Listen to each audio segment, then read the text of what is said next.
Read to you in part a notice that we got first thing this morning. It says, for the past several months, the group It's the Same Water has respectfully requested that the Valparaiso Lakes Area Conservancy District Board investigate alternatives to alleviate the recent increase in water and sewer rates. The dramatic uptick in monthly bills has not gone unnoticed by VLACD stakeholders, although the VLACD board has offered to engage in discussion of difficult topics. According to their website, the body failed to pass a motion that would have initiated research into cost alternatives. It goes further than that, but I want to bring in Stu Summers, who is listed on here as a contact for It's the Same Water, to talk a little bit more about where things stand there. Thank you so much for your time.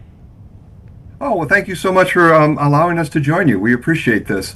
There's about 1,000 of us here on the north side of Valparaiso, Indiana, served by a special government entity that raised our water and sewer rates in January, then raised them again in July, and probably plans to raise them again for several years to come.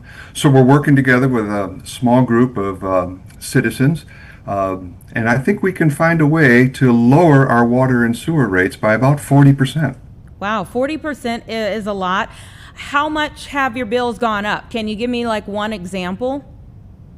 So I think they went up about 13% in January and then another 8.5% in July. I don't know for sure that that's the correct percentages, but we've got some folks like any community on fixed incomes. We've got a level of people who are coming from families that are on free and reduced lunch over at the local school.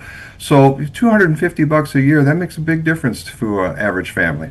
Oh, absolutely. And I see here that about a week ago, residents were voicing frustrations with long-time water pressure problems. So there are several different things connected to the water before you even get to the bills that you all have had issue with.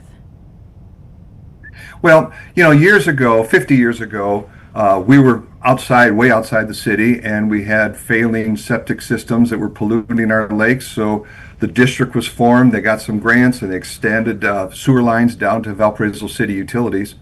Well, over those 50 years, Valparaiso City has grown up and now surrounds our district, and it's an odd situation. The city sells its water to the district. The district marks it up several 100% because they've got inefficient operations and overhead. And the result is that we have neighbors across the street that are paying 40% less for the same water that we're getting, same pipes and the like. It's an odd overlap of government.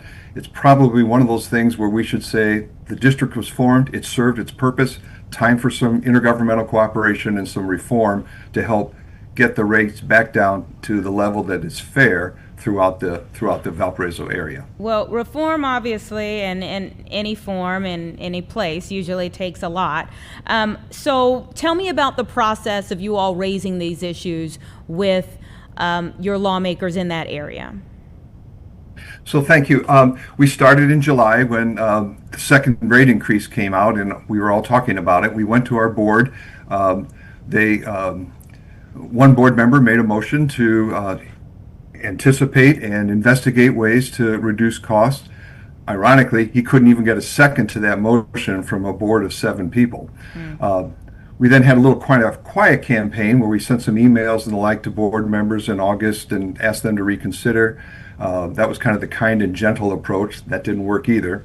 So we had a big meeting in September, and again, the board was very defensive, and the staff was resisting our calls for efficiencies.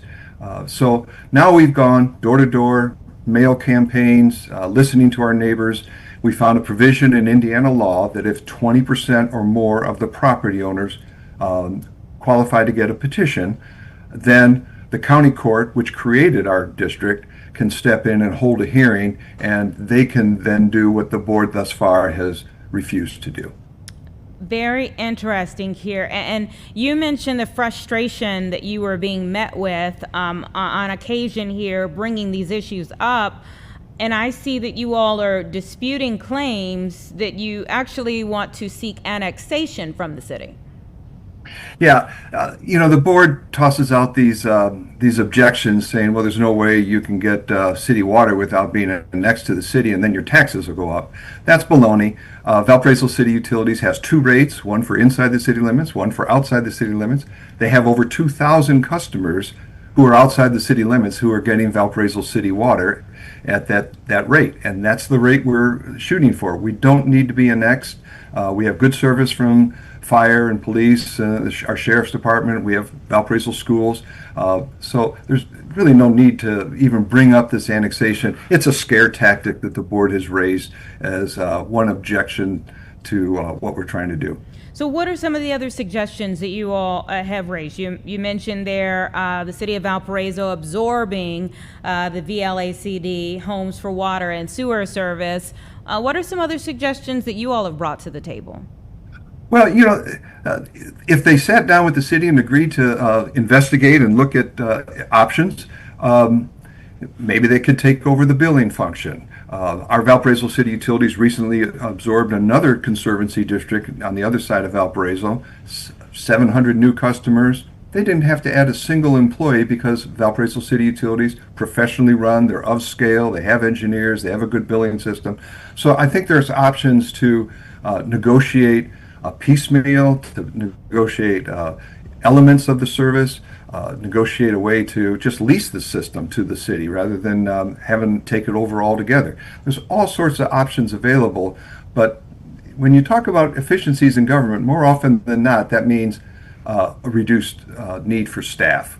And generally, government entities resist calls for reform because their staff feels threatened. And we're not trying to threaten staff. We're just trying to get some fairness in the way we pay for our utility bills every month.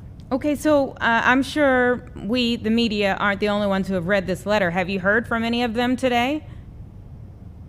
Have not heard from other media. Thank you for reaching out to us. Your local lawmakers. Yeah. Yes, we've talked to some city council members who, this is really a separate entity of government, so there's not a lot of role that the city council members have, at least at this time. And we've also reached out to our state reps if the process that Indiana law has now for reform, which we're exploring, and we're gathering those signatures, got several hundred already and more coming in. If we need to get some legislative reform, then when the Indiana legislature meets again in January, we've been told by our elected representatives that we would have a listening ear to make government a little more effective, a little more efficient, and to help keep utility rates down.